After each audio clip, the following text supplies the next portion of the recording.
Derek prince గారు British సైనికుడిగా రెండవ ప్రపంచ యుద్ధ సమయంలో 3 సంవత్సరాలు అడవులలో విధులు నిర్వహించవలసి వచ్చింది.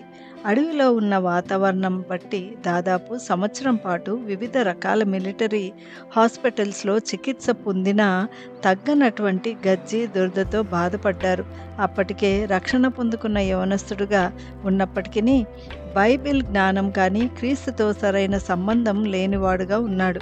ఆ సమయంలో ఎంతో నిరాశతో తన శారీరక స్వస్థత గురించి బైబిల్‌లో ఏదో ఒక వచనం ద్వారా దేవుడు నన్ను బాగు చేస్తాడనే ఆశతో హాస్పిటల్‌లో ఖాళీ సమయం ఎక్కువగా ఉన్నందున బైబిల్ చదువుతూ ఉండగా ఒకరోజు సామెతల గ్రంథము 4వ అధ్యాయము 20 నుండి 22 వచనాలు సూటిగా తనతో మాట్లాడడం జరిగింది.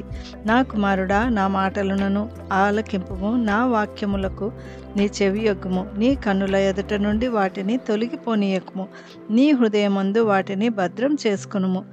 దొరికిన వారికి అవి జీవమును, వారి సర్వ శరీరమునకు ఆరోగ్యమును ఇచ్చును.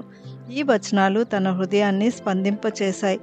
మనము తరచూ మందులు వేసుకునేటప్పుడు వాటిపైన ఉన్నటువంటి డైరెక్షన్స్‌ని ఎలా చదువుతామో అట్టి రీతిగానే ఈయన డెరెక్ గారు ఈ వాక్యంలో ఉన్న డైరెక్షన్స్‌ని ఫాలో అవుతూ మందులకు బదులుగా ఈ వాక్యాన్ని 3 పూటలా ధ్యానం చేస్తూ దైవికమైనటువంటి స్వస్థతను పొందుకున్నారు.